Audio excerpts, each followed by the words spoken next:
জাহানের বাদশা নবী কামলিওয়ালা রে, আমার মনের গুরিতে আমি রেখেছি যারে।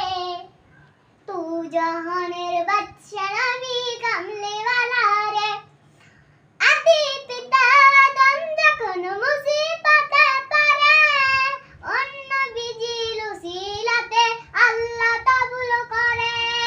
সাফারাতে ফি জান্নাতে দেখা দিও রে, তু জাহানের বাদশা নবী কামলিওয়ালা রে, তু জাহানের বাদশা নবী কামলিওয়ালা রে। আদি পিতা আদম যখন